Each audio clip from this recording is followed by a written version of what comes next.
Mireille Mathieu est née le 22 juillet 1946 à Avignon, petite ville du sud de la France, au sein d'une famille nombreuse et pauvre. Aînée de 14 enfants de Roger Mathieu, tailleur de pierre, et de Marcel Sophie Poirier, femme au foyer dévouée, Mireille a grandi dans un environnement défavorisé.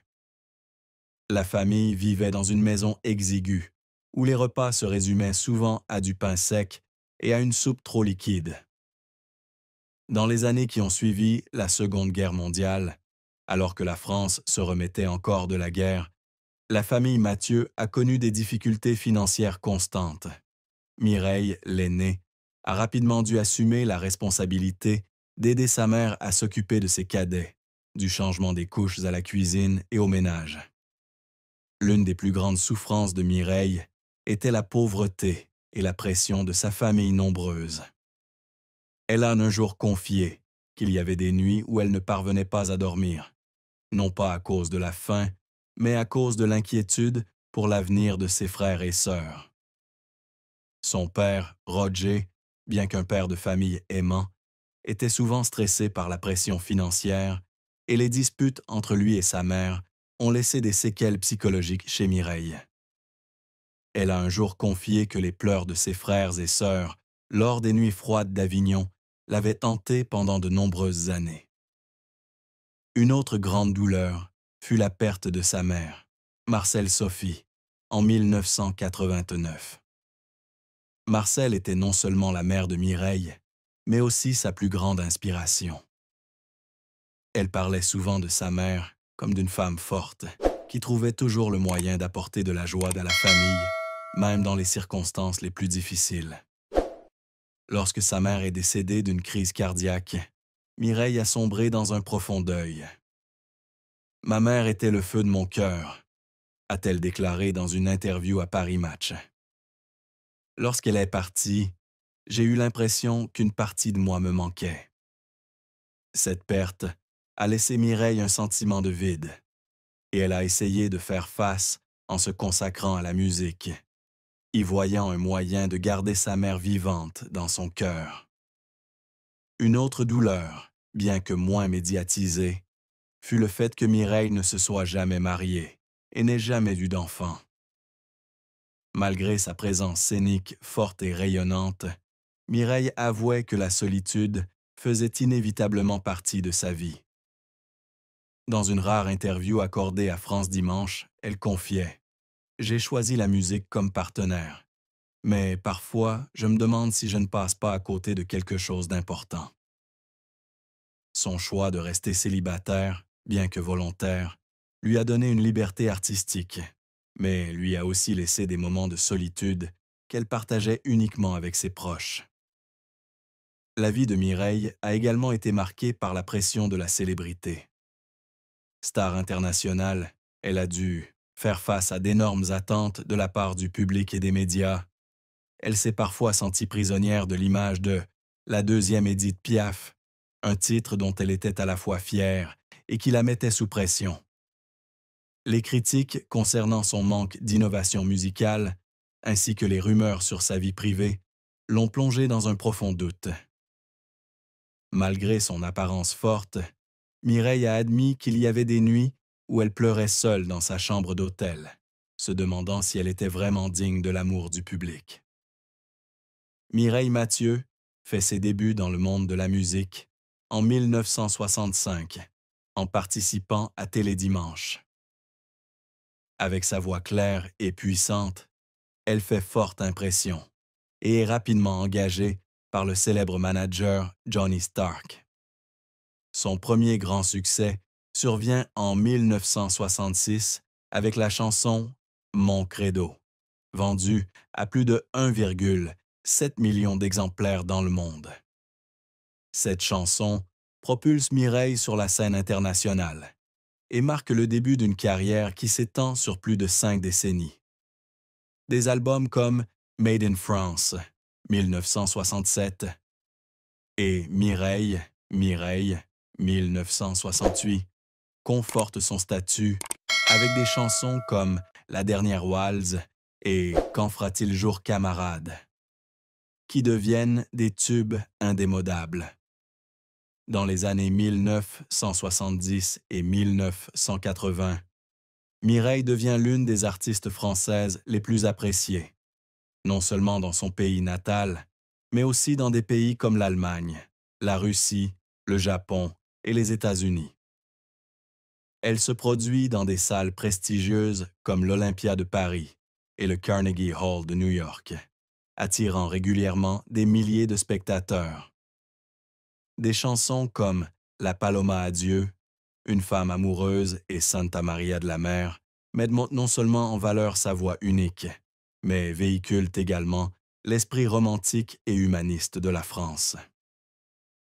Mireille se distingue également par sa capacité à chanter dans de nombreuses langues, de l'allemand au russe en passant par le japonais, ce qui lui permet de conquérir un public international. L'album Mireille Mathieu chante Ennio Morricone, 1974, remporte un immense succès, avec plus de 2 millions d'exemplaires vendus, confirmant la diversité de son talent. Cependant, la carrière de Mireille n'a pas toujours été de tout repos.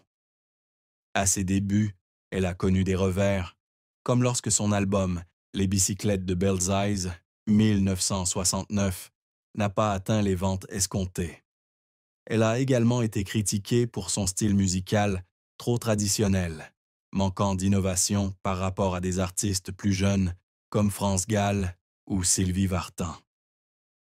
Ces pressions ont fait pleurer Mireille à de nombreuses reprises en studio, non pas à cause de l'échec, mais parce qu'elle avait l'impression de devoir se battre pour prouver sa valeur.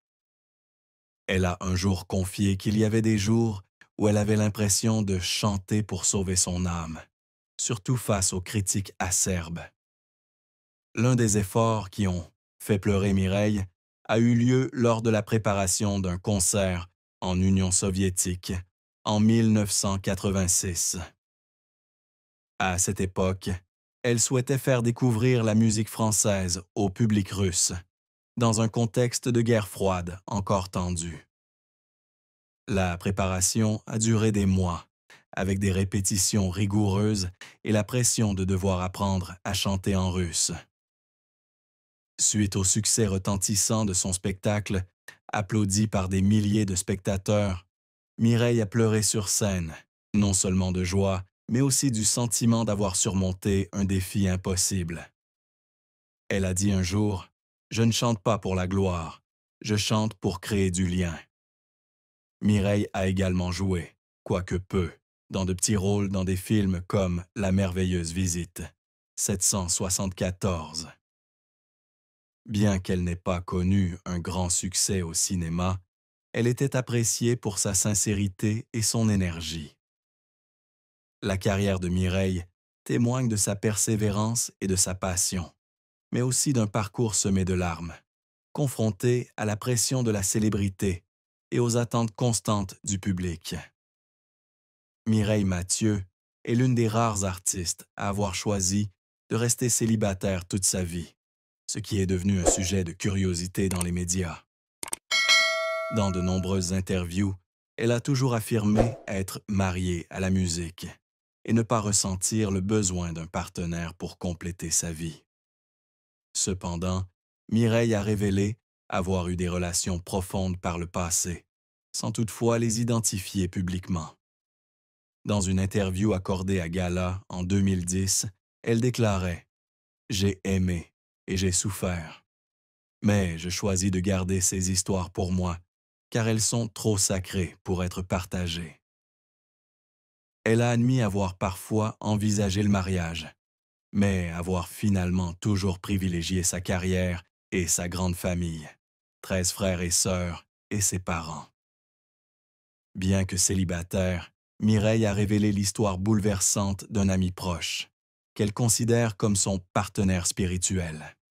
Cet homme, un musicien qui a travaillé étroitement avec elle dans les années 1970, a reçu un diagnostic de cancer du poumon en 1985. Mireille n'a jamais révélé son nom, mais dans une rare interview accordée au Figaro, Elle a confié qu'il était la personne qui la comprenait mieux que quiconque, celle qui l'a accompagnée dans les jours les plus difficiles de sa carrière. Lorsqu'il fut diagnostiqué, il tenta de cacher sa maladie pour ne pas inquiéter Mireille. Mais elle découvrit bientôt la vérité grâce à sa toux incessante en studio. Mireille fondit un jour en larmes en se remémorant le moment où il lui avait dit « Ne sois pas triste, Mireille.